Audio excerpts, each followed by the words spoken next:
Hey gang, what's up? Just Darren right here at Canadian Looney. I almost forget how to do this live stuff, so we've got to get back into form. That's it. We're going to be taking a look today at the Randy Boissonnault situation. Where is the other Randy? Who knows? Like, all this stuff seems so contrived.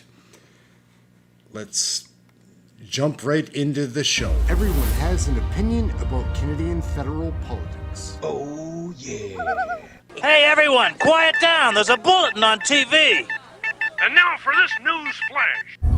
It's time for a change in this country, my friends. A real change. So you want to vote for a pretty boy Canadian named Justin. What could possibly go wrong? When I'm Prime Minister, I will keep my promises. When will we put an end to this wacko policy by this wacko Prime Minister? No. We see proof that the Conservatives simply don't understand that low-income families don't benefit from tax breaks because they don't pay taxes. Mr. Speaker, the leader opposite is showing us exactly what shameful, spineless leadership looks like. If anyone feels that they were impacted by my actions, I completely apologize. It's not my intention to hurt anyone. Wiggle and squirm as you might, it is really hard to put lipstick on a pig. And I dressed up in an Aladdin costume and put makeup on. I shouldn't have done that. WTF. Here, here. It's time for a change in this country, my friends. A real change. I made a mistake, and I'm sincerely sorry. I think our leader, Trudeau, I don't think I've ever heard him say a true word. Oh, yeah.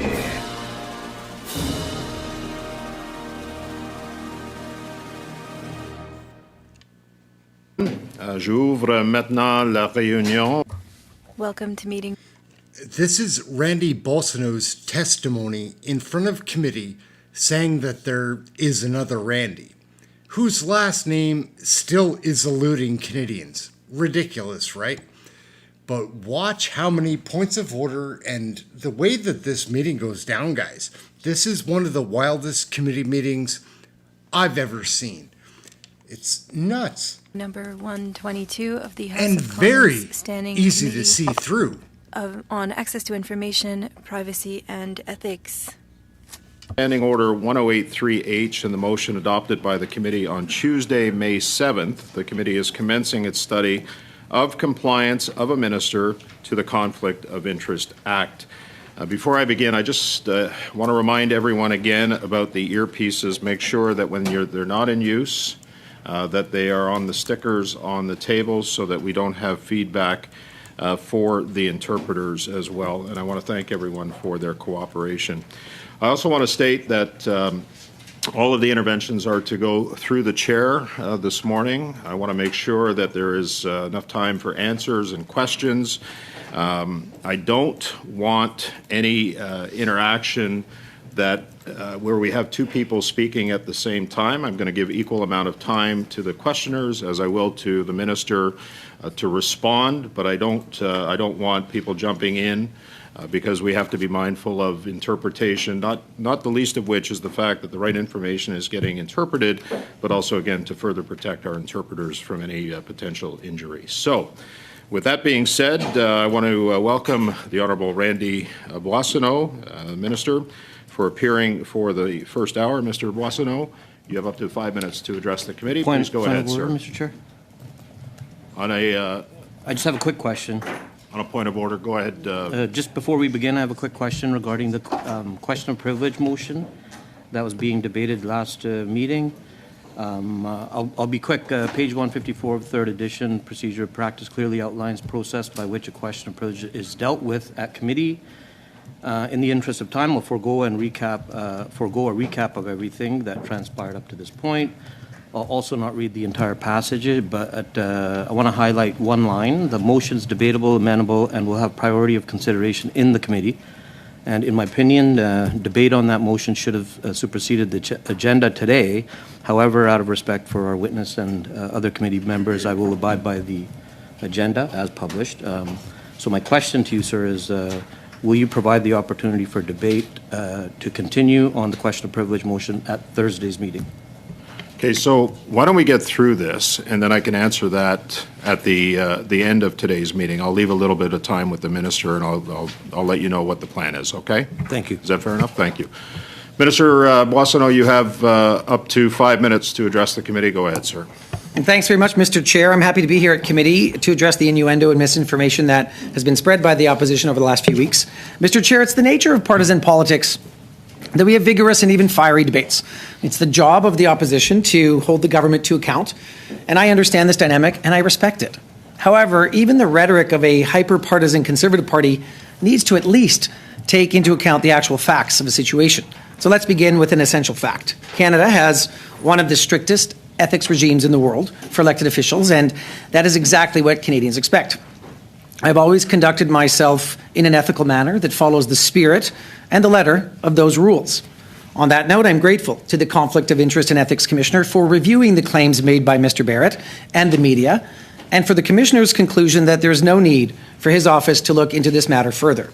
The impartial, independent, and non-partisan body in charge of the rules has made its decision. That should be respected. À ce propos, je remercie le commissaire au conflit d'intérêts. On that note, I am grateful to the Conflict of Interest and Ethics Commissioner for reviewing the claims made by Mr. Barrett and the media, and for his conclusion that there is no need for his office to look into this matter further. The impartial, independent, and non-partisan body in charge of the rules has made its decision, and that should be respected. I have always followed my obligations under the Conflict of Interest Act and worked with the Office of the Conflict of Interest Commissioner. Mr. Chair, when I was elected in 2021 and appointed to Cabinet, I began the process of organizing my professional affairs in accordance with the Conflict of Interest Act. Working with the Commissioner's office, I placed my company, Xenix, and a numbered company that holds investments under the management of a third party as required by the Act. To act as the third party, I chose Ms. Kirsten Poon, who, in addition to being a former employee, has also been a friend of mine for more than a decade and was a person whom I trusted to manage things. My past business and personal relationship with Ms. Poon was, and continues to be, reported to the Ethics Commissioner's office as required by the Act. I would also note that since my election, Xenix has ceased day-to-day operations, and Ms. Poon acts as effectively as an administrator for the companies to ensure that needed tax filing and other paperwork is filed. Despite innuendo to the contrary, I am not a lobbyist. I've never been a lobbyist, and I've never had any interest in being a lobbyist. À l'automne 2021, In the fall of 2021, as part of the finalization of my affairs as a private citizen, my lawyer informed Global Health Imports that I was stepping down as a director. As Global News articles indicate, it is a company's responsibility to update the relevant federal and provincial business registries in the event of a change of director. However, as this was not done in a timely manner, my lawyer filed the necessary update to ensure that the situation was resolved, which is reflected in both registers. Since my election, I have played no role in GHI's operations. I have no knowledge of the financial or operational status of this company, nor of any of Mr. Anderson's ongoing business ventures. That some Conservatives have been trying to spread regarding these circumstances. First, there has been much innuendo about the fact that Edmonton International Airport, which was a former client, had meetings with staff in other ministers' offices and also received grants from the Department of Transportation and Prairie's Can since I took office. I want to be clear. I in no way facilitated such meetings. I would also note that the Edmonton International Airport is the 5th largest airport in the country, as well as a major hub for the movement of goods and people. Deuxièmement, il a été noté que j'ai décidé de devenir. Secondly, it has been noted that I have received income from Ms. Poon's Nevis Group company over the past 2 years. Mr. Chair, I must say that this is known because I disclosed this income to the Ethics Commissioner and then in my public statement in accordance with the rules. I also made it clear that the income I received and disclosed was all for work that I did between 2019 and 2021 as a private citizen. None of this income came from work carried out since I took office, and none was related to the lobbying work of Ms. Poon's company, Nevis Group. Surprise to me, Mr. Chair, that the Conservatives have tried to double down on innuendo and misdirection to try to distract from all of these facts. It appears, unfortunately, to be a deliberate attempt to mislead Canadians by portraying what has been fully disclosed to the Ethics Commissioner as scandalous when no such scandal exists. For them, following the rules, being open and transparent, meeting all the obligations, and having the Ethics Commissioner see no need to evaluate my business affairs are simply inconvenient obstacles that can get in the way of a social media clip. Let's move on to questions, Mr. Chair, after which I'll get straight back to work serving Edmontonians, Albertans, and all Canadians. Okay, thank you, Mr. Boissonnault. And before I go to Mr. Barrett, I'm just going to remind you, sir, that you are here today because of a motion that was passed by this committee, a majority of members on this committee. Mr. Barrett, you have 6 minutes. Go ahead. Minister, there's fraud and another Randy in a partner call at your company. What's the other Randy's last name? So, Mr. Barrett, I do not know the name of that person, as I stated in my opening statements. And before at committee, I have no relationship, no operational role with GHI. I do not know that person in question. That person is not me. What's your percentage stake in the company? As has been disclosed in my disclosure to the Commission of Ethics, it is 50% stake in GHI that is held in my holding company. Who are the partners at the company? I do not know. It is Mr. Anderson, to my knowledge, is the only administrator of that company. So, I have no connection other than holding the shares to that company, Mr. Barrett. Holding half of the shares? Half of the shares are in my numbered company, as disclosed to the Commissioner of Ethics. Do you know who holds the balance of the shares? When I was involved, the last time I looked, it was Mr. Anderson. So it's your understanding that you and this is a lot, guys. Randy Boissonnault and Mr. Anderson are 50-50 partners in the company. That is not correct. The shares are held by 2256956 Alberta Limited. Who owns that numbered company? Cute. It's not cute, Mr. Barrett. There's a question about this other Randy that's been reported. I know the contention, sir, is that you'd like for this to be something that the opposition has created, but this is reported in the media. And the media has uncovered a number of things, including text message exchanges with someone who's named by one of your partners as a partner, and they refer to Randy, and no last name of that Randy is available. The only Randy we know that's involved with the company is a minister in the Trudeau government. Who were the partners in that company in 2022? I do not have that information, Mr. Barrett, but let me correct the record, Mr. Chair. To your question, I'll go through you, Mr. Chair. I am not the person in those texts. Mr. Anderson confirmed that it's not me. And I have a quote from the article that you're talking about, Mr. Barrett, which is from the Gowie Group, which says, "We have had no direct communication with Mr. Boissonnault at any point in our dealings with Stephen and the companies because I have had no active role in GHI since I was elected in 2021. Okay. You said publicly you didn't have anything to do with Stephen Anderson's business deals on behalf of your PPE company, Global Health Imports. Is that right? I have had no active role in GHI since I was elected. And Mr. Barrett, you said yourself in your question this morning, Mr. Chair, may I answer? Chair, I gave. Hang on a sec. So let's stop the clock. Okay. Go ahead. I'm going to ask Mr. Barrett to continue. He has another question. Minister, prepare for an answer. But go ahead. On the way the meeting's going to run, I gave Mr. Boissonnault more than twice the amount of time to respond to both of my previous questions than I spent in asking the questions. So if I have a short question and the minister wants to run the clock, that's obviously not going to demonstrate fairness. And I think I made that pretty clear at the top of the meeting, Mr. Barrett, that my expectation today is that as members ask questions, an equal amount of time is going to be given for those responses, Minister, and I ask that all members respect that. I'm not going to be the timekeeper here, other than the 6 minutes, but if I see that a member is going a little bit off in terms of time, then I will intervene. Mr. Barrett, how much time? You got 3 minutes and 16 seconds. Go ahead. Related to deals with the Gowie Group, you didn't have anything to do with the alleged wire fraud? Mr. Barrett, I have been very clear that I've had no operational dealings with GHI since I was elected, and you, sir, indicated off the start that the Randy in the article was not me. So that company alleges that you were involved. Are they telling the truth? That company is not, they're not correct because I've had no correspondence from them. And Mr. Anderson indicates very clearly in this morning's article that that Randy is not me. So we have text messages implicating you, sir, in this wire fraud, and it was carried out by your business partner to the tune of hundreds of thousands of dollars. And one of them reads, and I quote, "What is going on? I just received this from Randy." It's 1314 MST and 1514 EST. It literally takes 10 seconds to complete a transfer. I'm telling you, we are not allocating like this. Please reach out and see what the reason is now. You assured me this was done this morning, first thing, and allowed you to hold this stock today. It's midday and nothing is completed. I'm calling Felix to discuss. Be available for a partner call in 15 minutes, end quote. Sir, it seems like you're trying to conceal your involvement in a matter of fraud. Why? Michael, Mr. Chair, that is completely beyond the pale. It's completely false, and it's not true. The article states very clearly that the Gowrie Group had no contact with me, which is true, and Mr. Anderson indicated that this is a different Randy. Mr. Barrett, your first name is Michael. Mr. Cooper's first name is Michael. Are we to confuse your two identities here at committee when you ask questions of me that are spurious in nature? Well, there's more than one Randy in here. I look forward, Mr. Chair, to Mr. Boissonnault being in opposition and having the opportunity to... He asked a very long question, Mr. Chair. He asked a very long question. I have more seconds. And I realize that, Minister. Thank you, Mr. Chair. Thank you. Go ahead.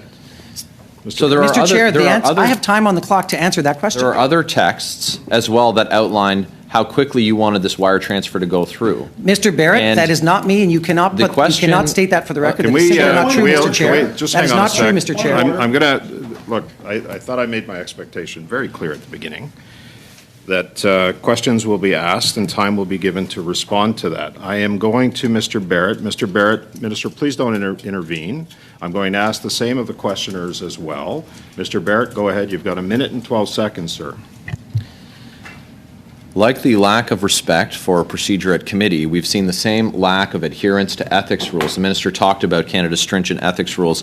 His government, of course, including Prime Minister Justin Trudeau, has twice been found guilty of breaking those laws. And that's why we have questions about alleged law breaking by our witness, by the Minister.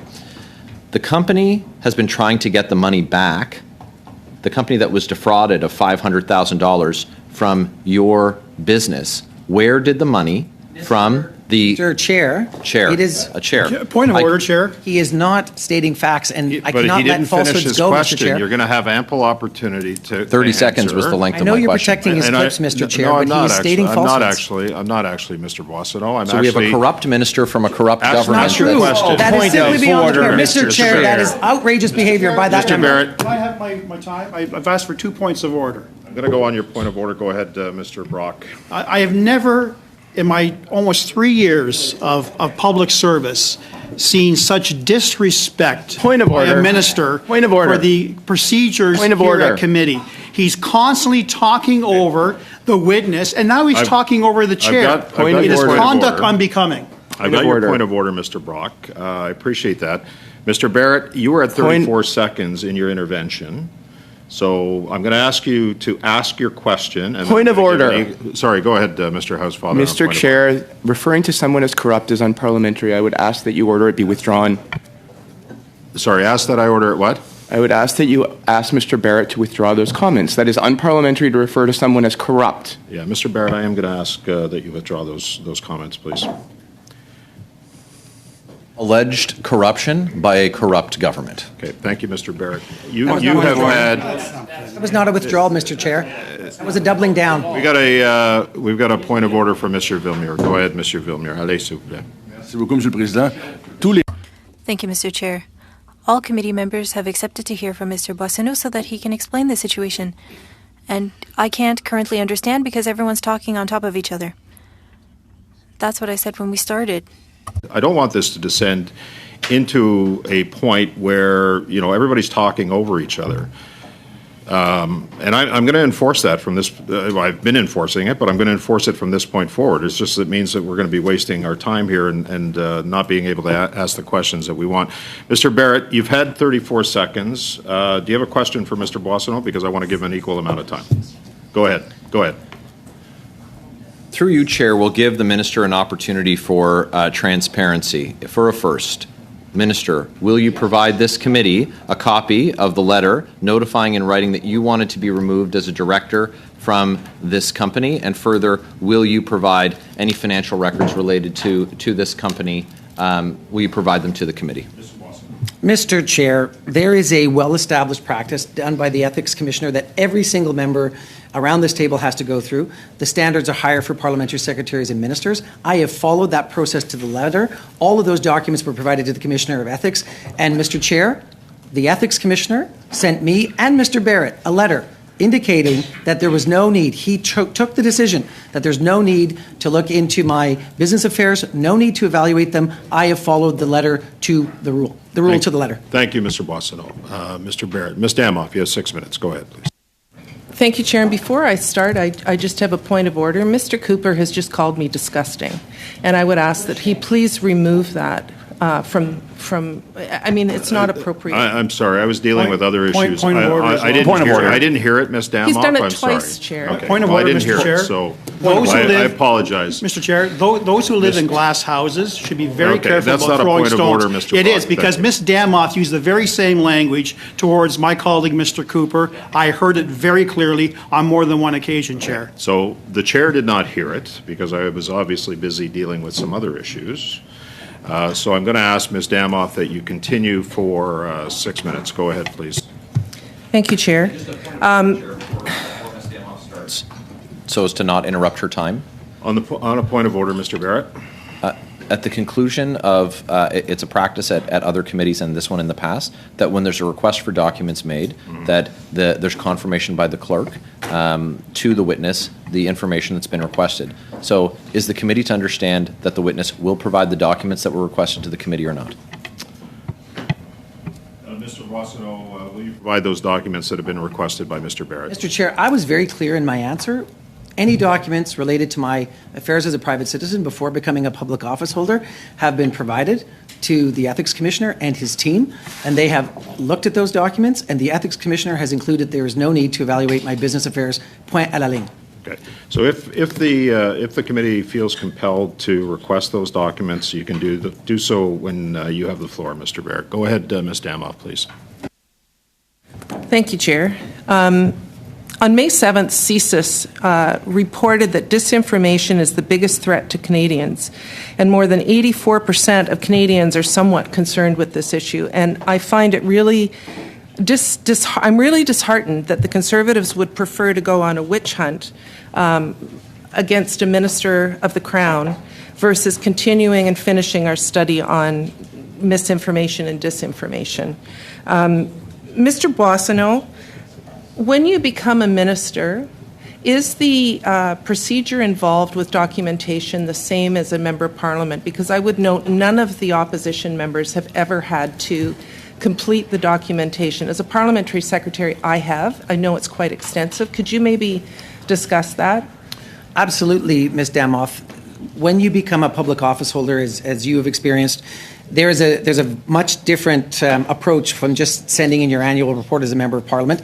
There are financial documents. Your partner, your spouse, your significant other, your common law partner get scoped into the process, and it is an intense process so that you comply by the 120-day mark. And in my case, we had to figure out what to do with one holding company, one active business. I got advice from the Commissioner of Ethics that I needed to have a third party, went all through that. And I think the other thing that's really important, Ms. Damoff, is it's my financials, it's investments, it's everything related to my personal life. It's the personal finances of my life and my partner's life that the Commissioner gets to see. And I don't think any of us would want to be poking our noses in other people's personal financial business. That's not, we have a different system, and we have one of the strictest ethics regimes in the world. And so the other thing I'll say before I get you to your next question is, it's not just a one-time thing.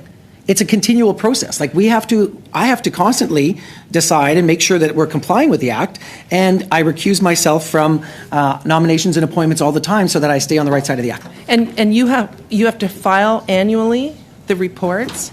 And in addition, as part of the conditions when you file those reports, you can't have any knowledge of what's going on. I recall I couldn't even hold shares. I had to move all of any stocks that I owned. I had to either move them into a Bryant trust or have mutual funds. So, and this needs to be filed annually. So to imply that you are somehow still involved would indicate that you've contravened the act, and yet the commissioner has gone through your documents and has vetted it and said no, that you didn't. Is that not correct? That is absolutely correct. The commissioner has said there is no need to evaluate my business affairs.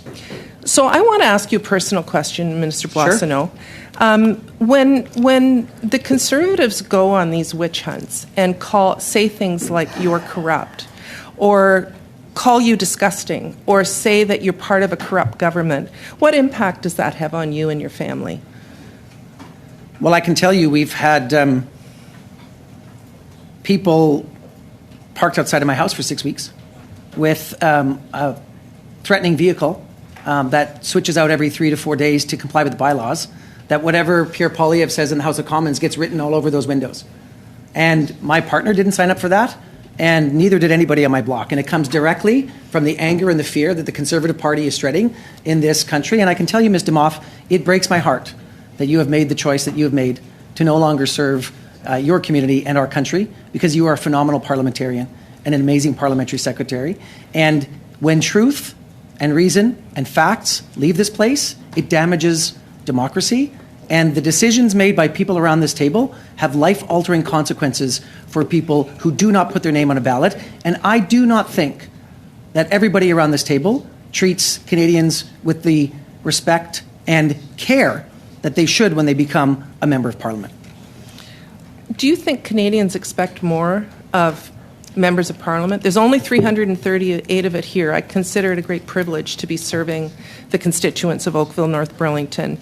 And when colleagues start accusing others of lying, which is in essence what was happening during the previous testimony, when despite your answers, you were being contradicted by Mr. Barrett. Do you think that it behooves us to behave in a more respectful way to one another? I think at another time, in another place, with a different Conservative Party, a letter from the Ethics Commissioner clearing a member of Parliament, regardless of party, would have been enough to move on to committee business. And I don't know what's happened at this committee, that it is embroiled in partisan attacks and it can't get onto its own business. But it's a sad day when that's the case. And I can tell you, Pam, what people say to me in the doors. They say, whether you're a member of Parliament, a member of the Legislative Assembly, or a councillor, or a school trustee, we elect you all to get along and to get stuff done for us. And games playing and name calling is not what we want to see. And I was on the doors last weekend and I heard it again.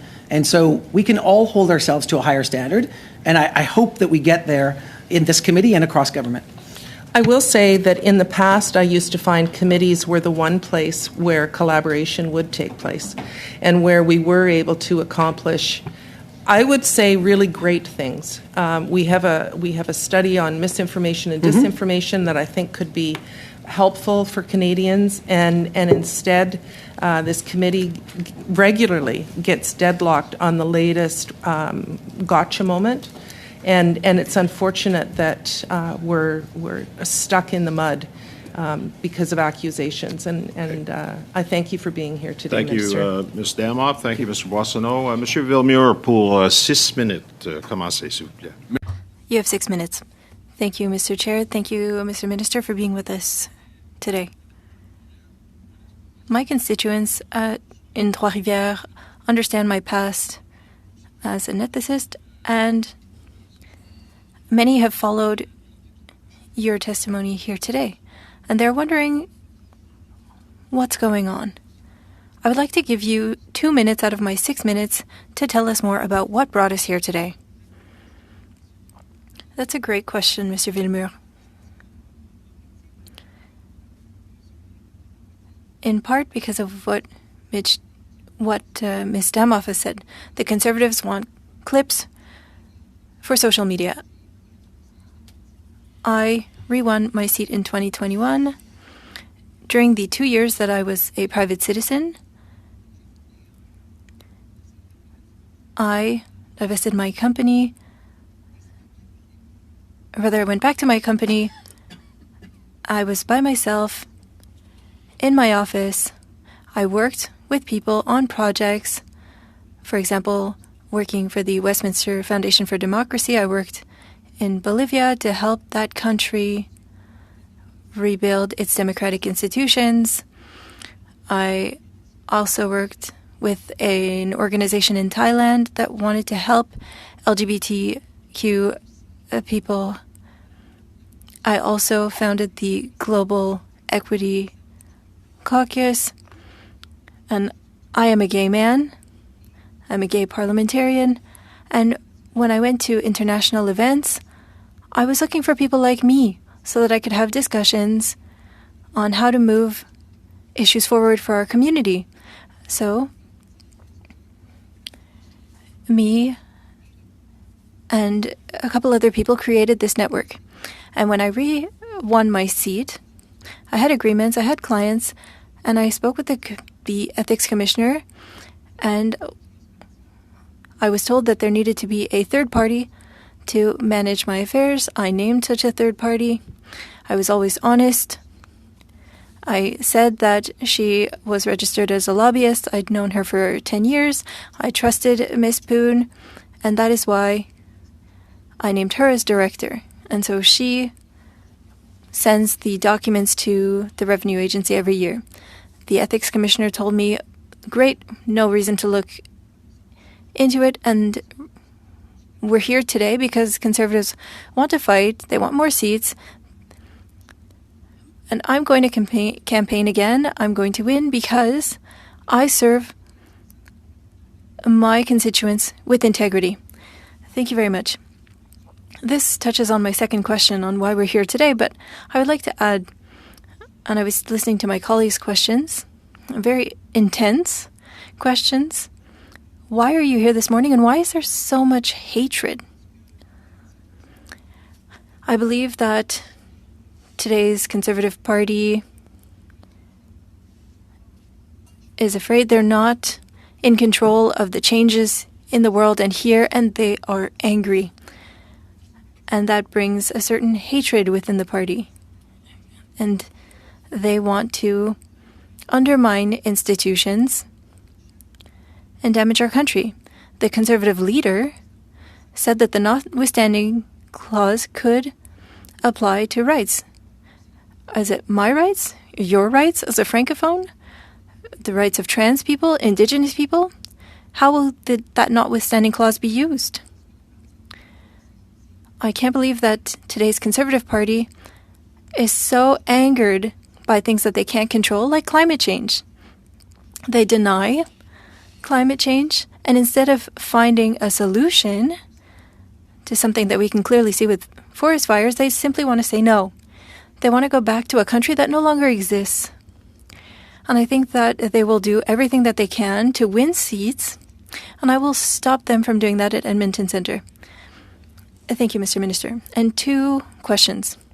What can I say to the people of Trois-Rivières in one sentence? We heard from Mr. Boissonnault, and here's what he had to say. So that's my first question. Actually, I'll let you respond. He followed all the rules. Okay, that's simple. In your view, is there any improvements that can be made with the ethics commissioner to avoid such a situation? Mr. Villemur, I believe you have a PhD in ethics. You suggest a great many studies here at this committee, and I think that any system can be improved. But I can say that we need to communicate to Quebecers and Canadians how the system works and how there is oversight of our files by the ethics commissioner. I think Canadians would feel good knowing that our system is robust. And you believe that the system works well. Well, I worked within the system that we have, and if the committee wants to suggest changes to the system, they can. But I can say that I've always followed the rules. I work closely with the ethics commissioner and his team, and that is why I've been able to respond to your question that was very clear. Minister Boissonnault followed all the rules. Yes, I followed the rules to the letter. it's important if we want to bring people towards democracy, they need to know that we have systems in place to separate public and private responsibilities. And it's important for me to follow the rules. Thank you. Thank you, Mr. Boissonnault. Thank you, Mr. Villemure. Next question to Mr. Green for 6 minutes. You have the floor.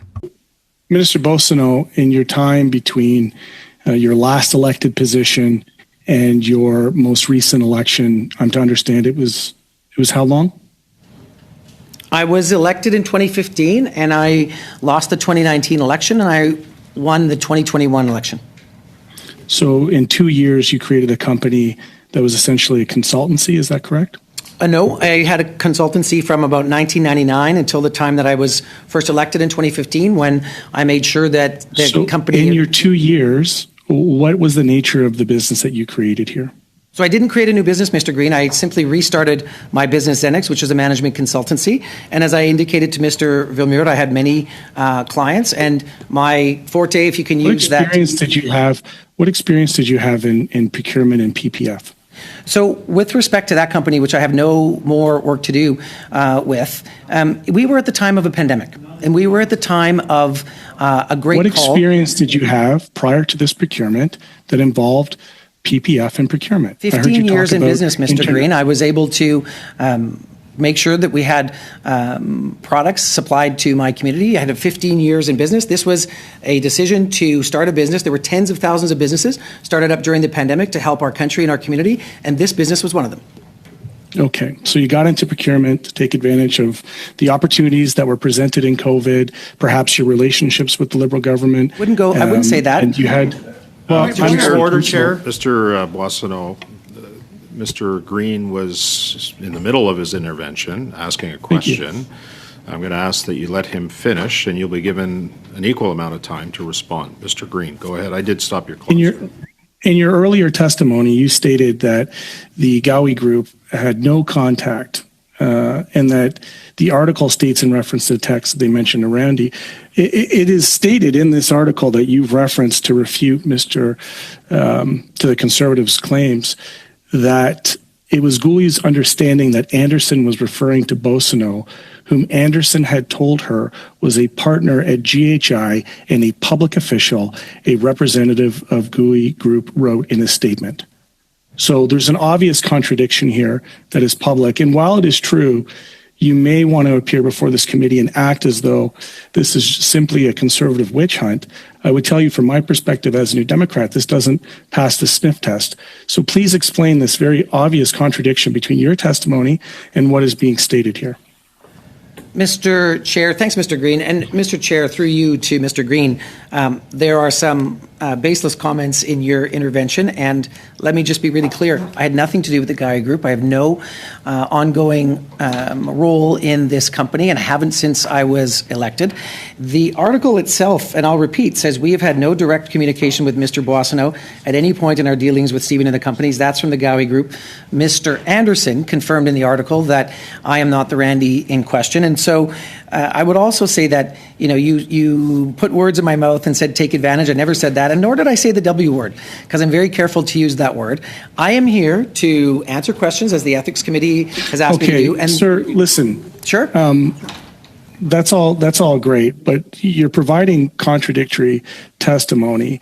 The nature of your dealings with a business model that you have no previous experience with, given the case of the size and the scope of the procurement, raises questions to the average Canadian. It raises questions to an objective person looking at this deal when in your own testimony you're stating you're not even aware of who the ownership is. So who is the other Randy? So, Mr. Green, I stated this earlier to Mr. Barrett. I do not know the name of this person. I have no operational role in that company. I do not have any line of sight to who operates the company, and I would not be able to because of the very strict rules in ethics. And I will state very clearly that I had 15 years of business experience with Okay, clients, and I'll I was state able very to. clearly, sir, I was able to that translate you that into decided something to help the list community. Kristen Poon's company as 2050-877 Alberta Limited on your disclosure forms and not include the trade name of the Navis Group. That, to me, sir, no matter how much you want to obfuscate, looks like a mission that is intentional. So would you agree that receiving direct payments from a registered lobbyist would appear to show a conflict of interest? No, Mr. Green, two things there. When I was a private citizen, I worked with a company, numbered company, that after I became elected, changed its trade name to the Navis Group. And moreover, I was required to use the legal name of the company in my ethics disclosure forms, and that was a directive by the commissioner's team. And when I first did my disclosure with the ethics commissioner, as I explained to Ms. Damoff, the company that I was aware of was still the numbered company, and I wasn't aware Mr. of the name change. BOISSONNAULT, I've operated a business myself, sir, and in these types of disclosures, you would put an operating as. You would put an operating as to give disclosure about the nature of the company so it could be cross-referenced against procurement. So why then have a deferred payment arrangement made? And how long will you be receiving payments from the Navis Group? Mr. Green, just to be clear, it was very stated in a response to Global News by the Conflict of Interest and Ethics Commissioner that they required me to use the numbered company, not the operating name. And when I worked with that numbered company, it did not have an operating as. It was simply a numbered company. But I filled out those sheets too. You could put in the section operating as. It's just a matter of whether or not you want to be forthcoming or not.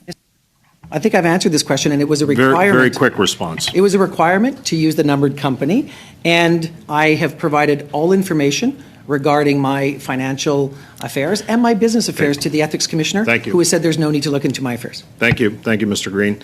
That completes round one. We're going to go to the 5-minute rounds and then 2.5. Just a reminder, equal time of question for equal time of answer. I don't want anybody interrupting each other. Wait till the question is asked, wait till the answer is given, and if I have to intervene, I will, in order to move along. Mr. Cooper, you have 5 minutes. Go ahead, sir. Thank you, Mr. Chair. Minister Boissonnault, you held the title of partner at GHI before you were elected, correct? I recall, I actually can't remember that, but partner was the title that I used while I was operating the company. Thank you. Mr. Cooper. Thank you for confirming that. And just at GHI is not exactly a big operation. There was you, there was Anderson, and there were a few employees, correct? Correct. And so I pose to you, through you, Mr. Chair, then who was the other Randy? I do not know who the other Randy was. They were somebody hired after I was. But I do not know who that person is, Mr. Chair. 4 seconds. Mr. Cooper, go ahead. You have a 50% stake in the company. There's only a handful of people there, and you presently have a 50% stake in GHI, and you mean to tell me that you have no idea out of a handful of people, if not you, who the other Randy is? Are you serious? 20 seconds. Go ahead, Minister. I have had no operational involvement in this company since I was elected. The company has hired and probably let go people since I was there. I am not allowed to know about the operation of this company, Mr. Cooper, because it is not permitted by the Ethics Commissioner, and so I followed all the rules. Thank you for that. Minister, that is nonsense, and you know it. But I'm going to go It's not to nonsense, the text. Mr. Chair. That is Mr. not a fair statement. It's not nonsense. It is the Let truth. him finish, please, Sure. Mr. Boissonnault. Go ahead, Mr. Cooper. Minister, your answer simply doesn't add up. But there's more to it than that, because if it's some other Randy, then why did the Gowie Group believe that the Randy referenced in the text messages was you? Why? 15 seconds, Minister. Mr. Chair, it would be inappropriate for me to have anything to do with operational matters. I stepped away from the company in the fall of 2022. Of course I don't know who the employees are. And in the article today, it says that I am not that Randy. He's got 3 seconds. Go ahead, Minister. I am not the Randy in this article, Mr. Chair. Go ahead, Mr. Cooper. Doesn't add up, Minister. And if it's not you, How is it that Global News couldn't verify who Verandi was? Anderson said there was some other Randy in charge of logistics, but when Global News looked into it, they found that the guy who held himself out as responsible for logistics is one Edward Anderson, not a Randy.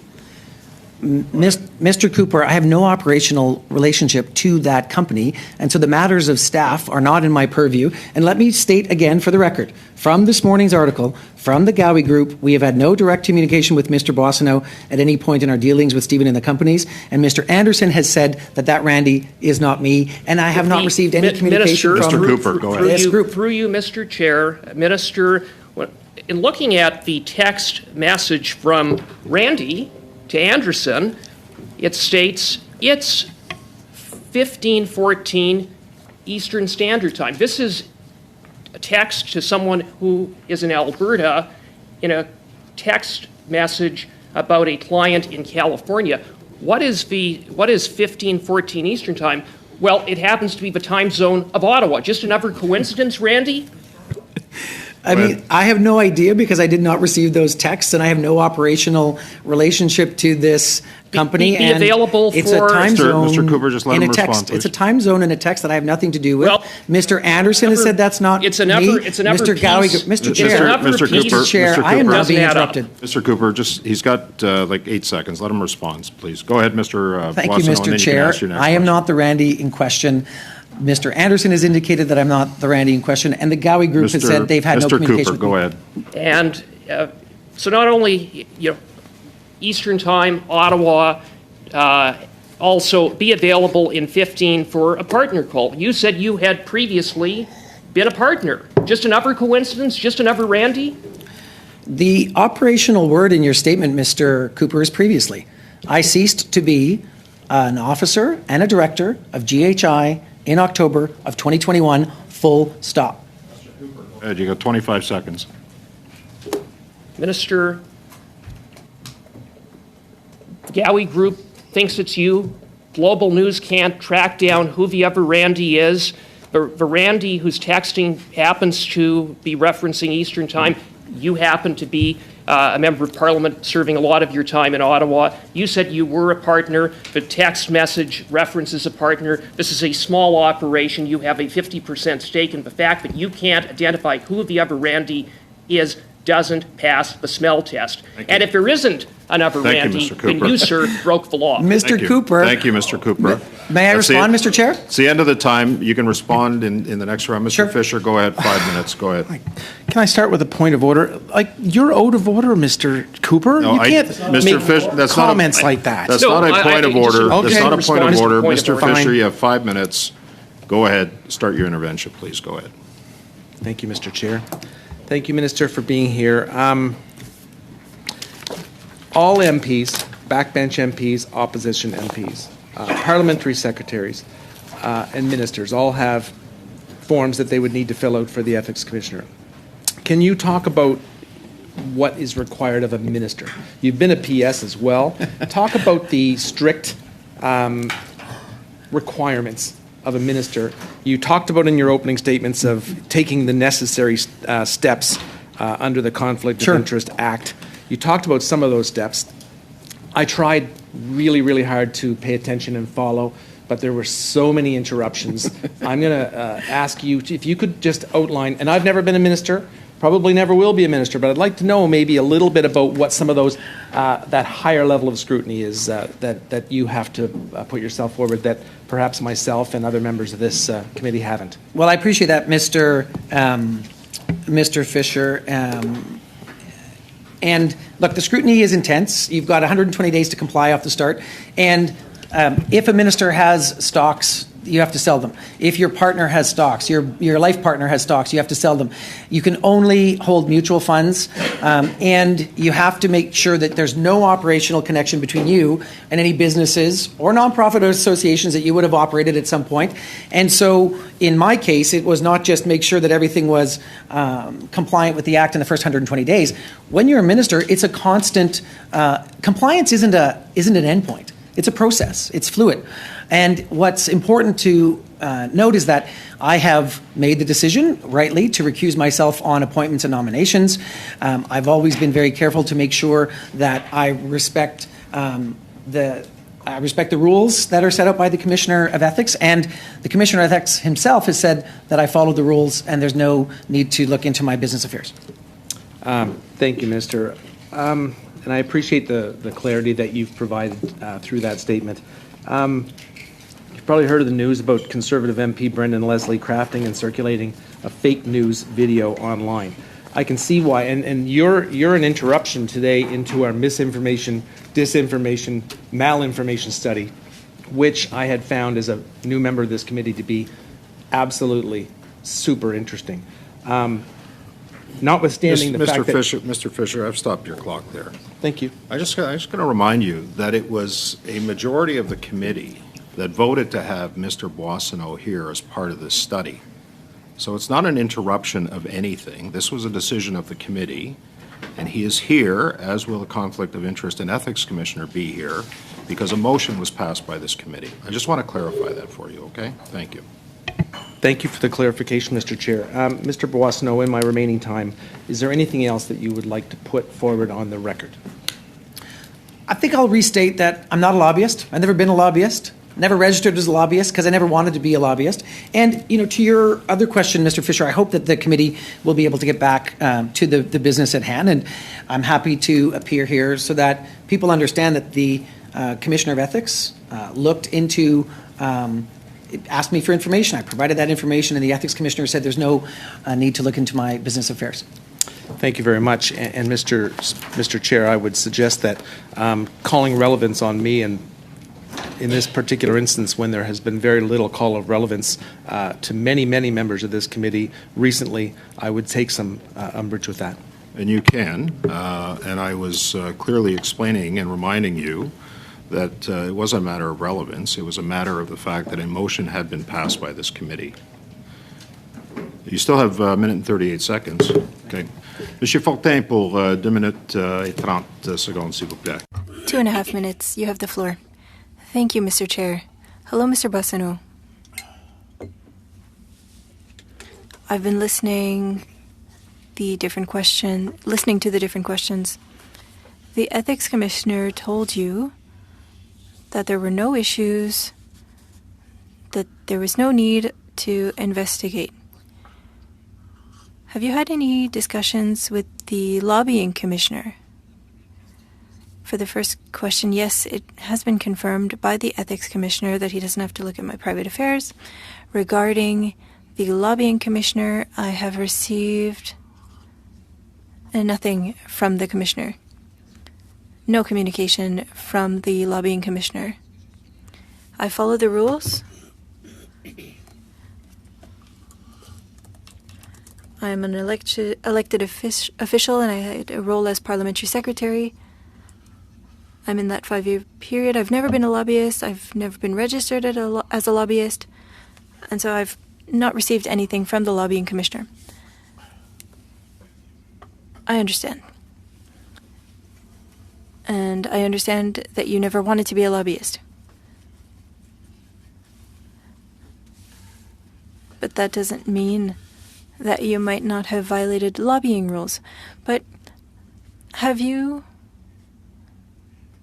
made a request to the Lobbying Commissioner? Have you asked about your situation,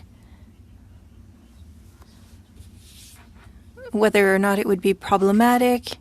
Have you tried to examine this further with the Lobbying Commissioner? Answer: I've always followed the rules since I became parliamentary secretary, and there was no need to confirm that I follow the rules because I follow the rules. I believe that Ms. Poon is a registered lobbyist, correct? Yes. Has she spoken to you on the matter of your activities and whether or not they follow the lobbying legislation?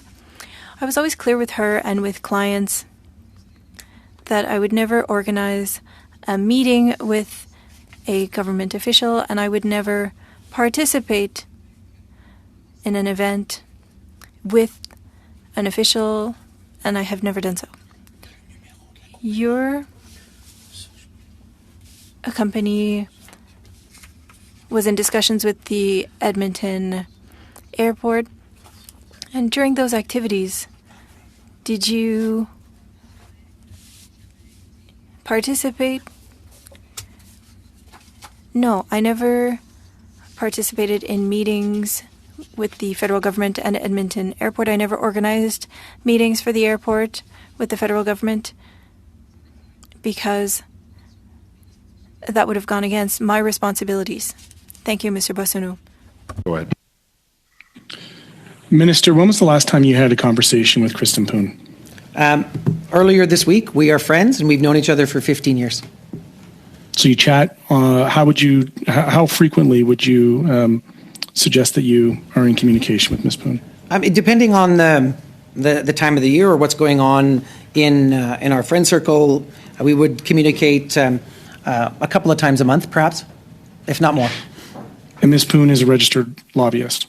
She is no longer a registered lobbyist. My understanding is that her registry, she ceased to be a lobbyist in June of 2022.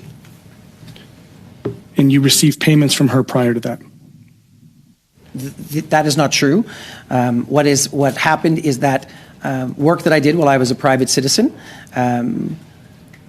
we made sure that all of the dealings that I had as a private citizen were provided to the Commissioner of Ethics. When was the last payment you received? Mr. Green, you know that there's a process for that, and that information is with the Commissioner of Ethics, and the Commissioner of Ethics... So you're refusing to answer a basic question, Randy, that would help provide some light to this topic? When was the last time you received money from her? There were no monies were received by any company that I'm responsible for from Ms. Poon in 2024. That wasn't the question I asked. When was the last time you received money? 2023? Mr. 2022? Green, when was that it? matter is with the Conflict of Interest Commission. I provided everything to them, and the Ethics Commissioner has said there's no need to look into my affairs. Well, that's great. We'll talk to him next and certainly look at the loopholes that are in that. Why did you decide to have a deferred payment arrangement? Mr. Green, that is a relationship that was done while I was a private citizen, and I shared all that information with the Ethics Commissioner. The Ethics Commissioner has Did you not receive money while you were a private citizen?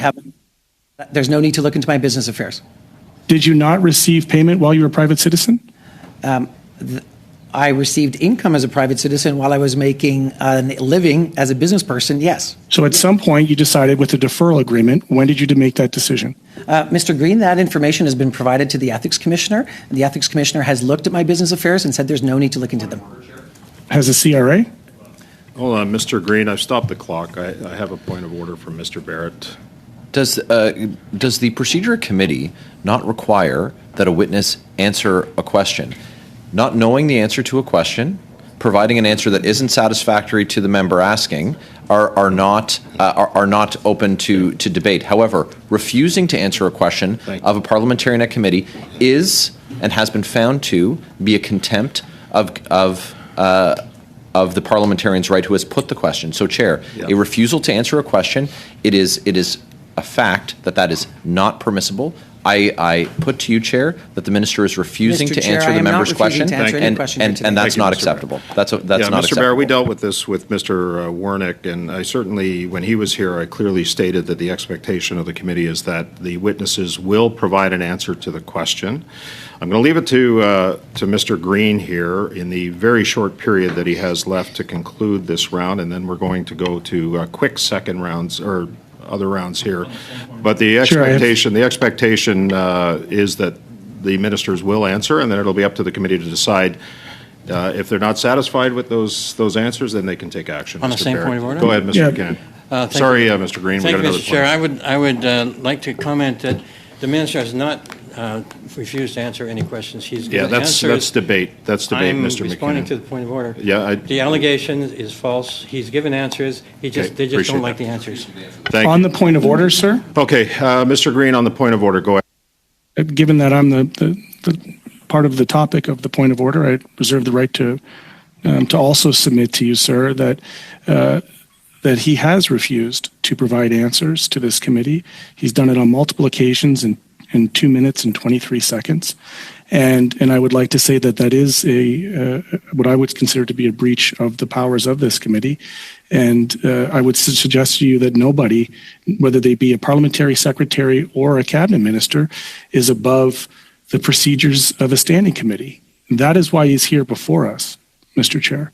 So I would ask through you on this point of order that the member provide in writing, and he can refer to the Hansard for the subject of the questions that I've asked him, a response, sir, failing to do which puts him in breach, in my opinion, to the standing orders and powers of this committee. Okay, thank you, Mr. Green. And on that, I am going to ask the clerk, on behalf of yourself, sir, to review the Hansard and to submit the questions that have been asked of Mr. Boissonnault and have him respond to the committee. Madam Clerk, just make a note of the time on that. And I will ask... How much time do I have left in my round? You have 15 seconds by my clock, but okay, I'm going to ask that you continue, sir. Go ahead. With my 15 seconds left, I would say that in the opening remarks, the minister suggested that somehow this was a conservative witch hunt. I would share with you that as a New Democrat and somebody responsible for, as a person on this committee, on the Ethics Committee, and a proud New Democrat, I'd share that's not the case. And I just say, Randy, your testimony today has not helped you out. Thank you. Thank you, Mr. Green. We're going to go to Mr. Brock. I am going to limit it to 3-minute interventions at this point. I apologize to the committee for that, followed by Mr. Housefather, and that'll conclude the time that we have. That'll take us to 12:06, which is roughly the time where we started, not taking into account many of the interruptions that we've had. Mr. Brock, I'm going to give you 3 minutes. Go ahead, sir. Thank you, Chair. With respect, Minister, I share MP Green's latter comments that your testimony has not been helpful. In fact, not only have you been disrespectful, you are exhibiting traits in my old career that I would classify as a lying witness. You've been evasive. That's not appropriate, Mr. Chair. Well, it is. That's not parliamentary language. I would suggest, Mr. Brock, that you not use that language. You've got the inability to tell the straight facts and to tell the straight goods, Minister. There lacks the ring of truth in what you have to say. Go ahead on your point of order, Mr. McKinnon. Mr. Brock's language is definitely unparliamentary. He needs to withdraw it, and he needs to apologize. I'm not withdrawing, Chair. No, he used a different context. I'm going to allow him to do it. I'm going to ask him to continue. You've got a couple minutes, Mr. Brock. Go ahead. Sorry, on the same point of order. Go ahead, Ms. Damoff, on the same point of order. I've heard in the House many times the Speaker say that you can't say indirectly what you, that you can't say directly, and that is exactly what Mr. Brock has done, and we cannot call each other liars or providing untruths to Parliament. I appreciate that. I think Mr. Brock understands your point of order. I'm going to ask him to continue for the next couple of minutes. Go ahead. And Canadians are watching. They take particular attention every time a minister appears at committee. And what you've done, sir, is just displayed a complete lack of respect for policies and procedures at this committee, leaving aside the evasiveness of your responses and clearly the lack of ring of truth, as I've indicated.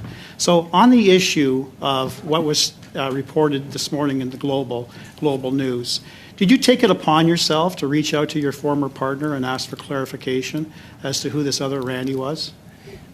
So, Mr. Brock, on that particular point, yes I have or no no, sir? Did you reach? I've got 3 minutes. I have seconds to sir, respond to your. I've got Chair, 3 minutes. Point of order, Mr. Brock. Just allow the minister to respond to the question. I know that we're on short timelines here, but please allow Mr. Boissonnault to respond to that. Go ahead, Mr. Chair. I have no operational role in that company. I am not the Randy in the article today. And let me give you an example, Mr. Chair. I don't know why Mr. Brock received income from the province of Ontario while he's been serving as an MP, but I assume that he cleared that with the Ethics Commissioner in the same way that I cleared my business dealings with the Ethics Commissioner, and no investigation or evaluation of my business affairs. Mr. Brock, go ahead. Just a point of order, Mr. Chair. The question that Mr. Brock asked was well over a minute, And the response was No, 25 there degrees. was a preamble, there was a question, yes or no. So I'll ask again, Minister. Go ahead, Mr. Brock, You're please. laughing at the whole process, No, but Canadians are not laughing at you, and they're not siding with you. Did you reach out to Mr. Anderson this morning after you read the Global News report, yes or no? I am not the Randy in that report. Did you The call articles Mr. Anderson? No, why would I call Mr. Anderson? I Point did of not order, know. Chair. Point of order, Clearly, Mr. Anderson didn't want to provide the surname of Randy. Under the Brock, ethics, the Mr. answer, Chair. he I said gave no. the answer. He said no. Chair, Are you on a point of order? Yes, Mr. I Young? am, Go Chair. ahead. Out of respect for our interpreters, and this keeps happening, people are interrupting. I agree. And it's so unfair to the Okay. people that work so hard for us. Thank so you. if we could please Yeah. just knock it And off. I've made that very clear. Go ahead, Mr. So, Brock. Randy, You've got like literally 20 seconds, sir. Minister, will you provide to this committee details of your text messages for all the phones that were in operation on September the 22nd, 2022, so that this committee can determine if you are in fact the Randy that the text messages are referring to, the Randy that the other partner wants to communicate with? Will you reach out to your service provider and provide us with details Okay. of your text messages on that day for all your devices? Minister, yes or no? quick response, Minister, please. Mr. Chair, I have no operational role in this company. I do not know who this Randy is. It is not me, and it's clear in the article that it's not me. Thank you, sir.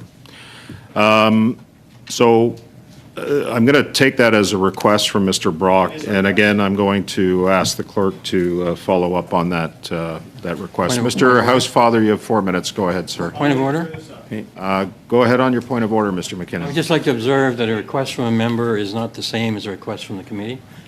Well, we can follow up and ask, and if Mr. Boissonnault decides to submit the request from Mr. Brock, then he's capable of doing that. If he doesn't, then it's up to the committee to determine which direction they're going to go on this, and that could include up to moving a motion on the matter. So we can make the request. It's up to Mr. Boissonnault to either submit to the request or not. Mr. Housefather, you have 4 minutes. Go ahead, sir. Sorry, 3 minutes. 3 minutes. Thank you. Thank you, Mr. Chair. Minister Boissonnault, do you know what the 28th most popular boy's name in 1956 was? I do not. Randy. You know how many Randys were born that year? I do not. 28,000. It's a lot of Randys. A lot of Randys. Can I ask a question? In terms of your business, you've been a businessman for the time that you're not in politics.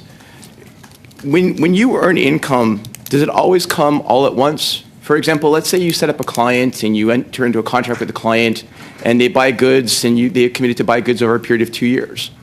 Would it not be normal then that a salesperson or anybody who negotiated that agreement would be paid over that extended period, whether or not they remained with the company, given that they were part of that initial agreement? That would be reasonable. And so all of these bombshells that we've heard today, that there was a text message from somebody named Randy in Canada, shocking. The idea that somebody could be paid deferred income because they were part of a company and negotiated a deal and left the company seemed like shocking to me. Are they as shocking to you as they are to me? After 20-some years in business, it's not shocking, and it is a customary practice. And the reason that it's important that we have a really strong ethics regime is so that a third-party neutral arbiter can look into those matters and make sure that they comply with the Act, which is exactly what I did, which is why the Ethics Commissioner said, no need to look into my affairs. Understandable. Can I ask you briefly, the question came up here, and I totally understand we're in Pride Month. How did it make you feel when a member of Parliament earlier this week said that he would vote against gay marriage? Well, thankfully, we're in a different time, in a different place, where gay marriage is real, and I can tell you when that happened, it was one of the happiest days of my life. And I ran in part because I could see the country changing. But I come from a province that still struggles with recognizing to us LGBTQI people, and we have a long way to go. And this Conservative Party is not clear on the record as to how it would support trans people, gender non-binary people, LGBTQI people, and I have grave concern that a future Conservative government under Pierre Poilievre would suspend my rights using the notwithstanding clause in the Charter. Thank you. Mr. Chair, I yield my time. Okay, thank you, Mr. Housefather. That concludes our first panel for today. Minister, I want to thank you for taking the time to appear before committee. I'm going to suspend while we switch over and have the Conflict of Interest and Ethics Commissioner appear before us.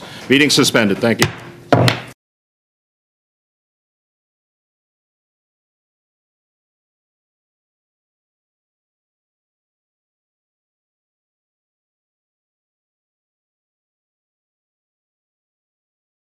Back up. Sorry, gang. I haven't been doing a lot of live videos, but we're going full bore moving forward. And I hope you like this kind of stuff. We watch all of the committee meetings, and this is a bit of an old one, but it's very interesting, right? Like, it's so obvious that the Liberals are lying. Even there, the NDP was trying to get answers. Even the NDP, it's crazy. Anyhow, my name is Aaron. This is Canadian Looney. We're trying to show Canadians what is happening in Canadian federal politics. It's a disaster. This stuff happens in committee all the time. The delaying, distracting, dividing, all of these Liberal tactics, which are an embarrassment to watch, and they're insulting to have them played upon you. But we need to get Canadians aware. So, like, again, people that are watching now, obviously you're tuned in to what is going on. Share this with someone that is not. Because I think, I'm not sure about this part, but I think if other Canadians saw it, they would be more interested, because they'd be like, oh, they are just deceiving us and steering us in the wrong direction on purpose. None of this stuff is a mistake. Randy Boissonnault is obviously a liar. How do you not know the other Randy director at your little company? Again, we try to keep it light, try to keep it, without getting us down, but I can't turn a blind eye and act like this stuff isn't happening. Anyhow, that's it. There was a bunch of new people hanging out in the chat room today. It's great to see everybody. We will be back doing regular shows, and soon question periods coming back, and we will be covering all of those as well. That's it. I'm going to get going. Like, subscribe, share, get notified, all those fun things. And we will bring you the best videos. Just wait and see. We've got a new setup here, which we're working on, making it look better and sound better. Anyhow, guys, we're going to run for now. This is our extra that we like to run. So oh, hello. Do you have a warrant to be here? Maybe there's a little grass growing right along here. Some happy little things. I love you, you love me. We all own our own bodies, so marry who you want and do whatever drugs you choose. And when it's time, you can die with dignity by determining your own end-of-life plan. Hi, Maria! Hi, Officer Winkles! How you doing today? I don't have to answer that question. That is correct! I'm recording you! Am I being detained? Nope! Which I can legally do because I'm in a public place! Come back if you have a warrant! Alrighty! Know your rights! Yay! Okay, Gumshoes, Carmen Sandiego is in a country where socialism failed. That narrows it down to Venezuela, Cuba, the former Soviet Union, Moldova, Laos, Vietnam, Albania, Angola. So we did some digging into your past.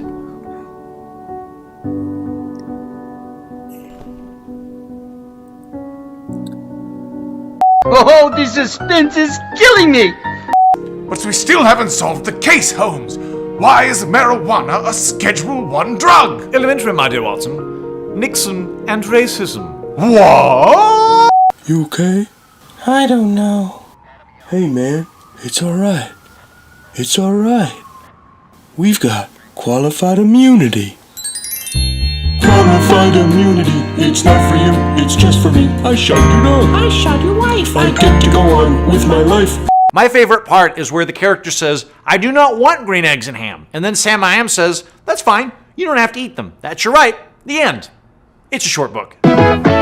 Here we see one of the last taxicab monopolies struggling for life. Competitors have entered their ecosystem. Do you know what eminent domain abuse is? It's when the government decides the neighborhood of make-believe is better used by a Taiwanese LCD manufacturer. Today we have a real senator. Hello, Senator. How are you doing? What is your favorite color? I would have to say blue. Me too. Tell me, why did you sell all your stock right before the crash? I mean, it's literally just the tragedy of the commons, but they made it cute. And that sound means we're in international waters.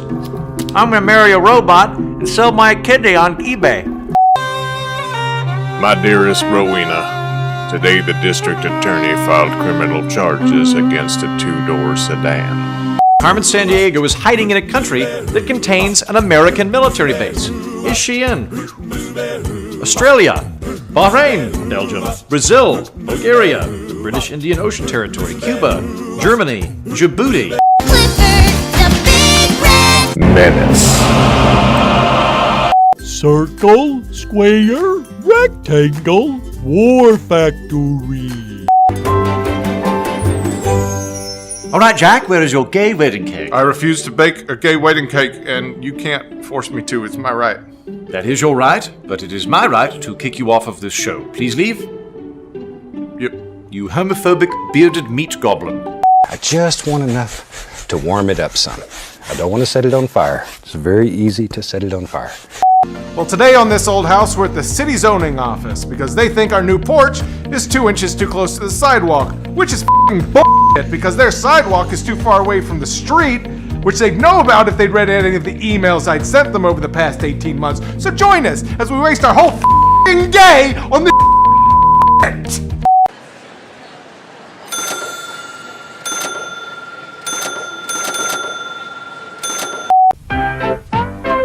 The premiere of Thomas the High-Speed Rail has been delayed again. And at the 10 Bitcoin level, you receive a handsome tote bag. Quack! Good one! Quiet! Very good! Queen! What else starts with the letter Q? Space lasers. Oh! John Podesta and Hillary Clinton had an email exchange about hot dogs. Where do we get these puppets? It's a beautiful day in the neighborhood, and you have a right to defend your house with firearms. With firearms.